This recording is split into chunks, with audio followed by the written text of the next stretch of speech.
On doit se féliciter de ce que l'ancien président de la République, Mohamed Abdel Aziz, bénéficie actuellement de la liberté d'aller et de venir.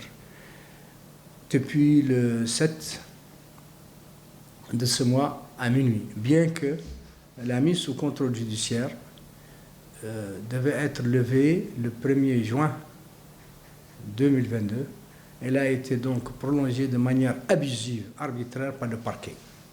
Maintenant, nous nous acheminons vers une issue que nous espérons très proche, notamment par la tenue d'un procès public où l'ancien président de la République pourra, de manière contradictoire, avancer tous les arguments pour se disculper de ces faits qui lui sont arbitrairement reprochés.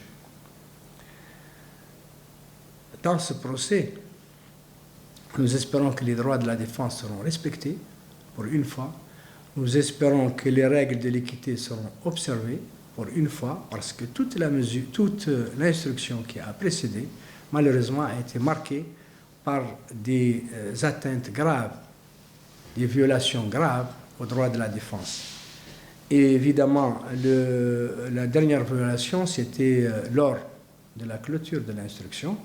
Cette clôture de l'instruction a eu lieu sans que le dossier ait été communiqué aux avocats de l'ancien président de la République.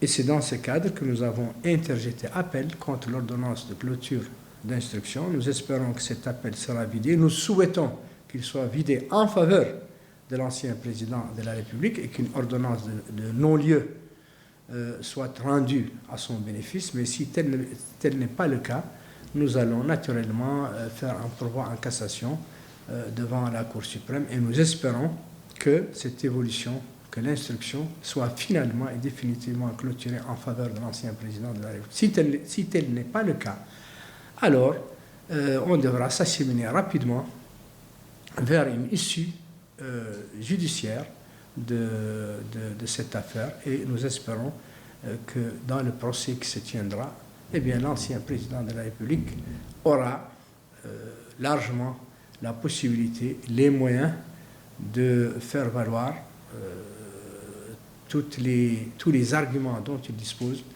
contre cette procédure que l'on ne peut que qualifier d'arbitraire. Ce qui intéresse les avocats de l'État de Mauritanie, partie civile dans ce procès, c'est essentiellement la récupération des biens. Quant au contrôle judiciaire, quant aux autres questions ayant relatives à ce contrôle, c'est l'affaire du parquet général, du parquet, qui en fera bien sûr son affaire, et c'est son rôle.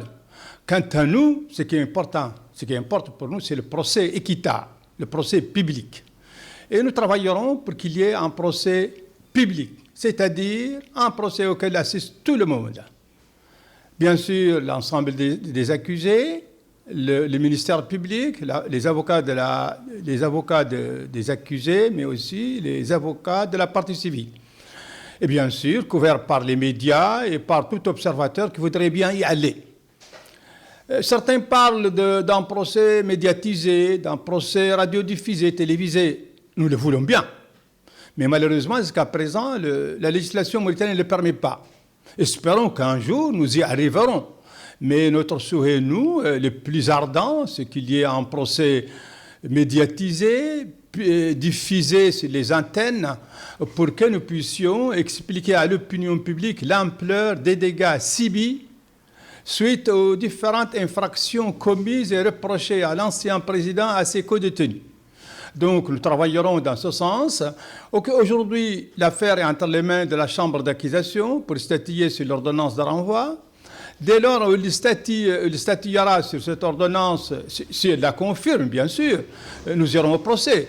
Et c'est ce que nous attendons tous. Et je pense aussi que les prévenus, les avocats de la défense attendent aussi ce moment pour qu'il y ait un procès et pour que l'opinion publique soit largement édifiée sur une affaire unique, première du genre, en Mauritanie, mais aussi en Afrique et dans le monde arabe.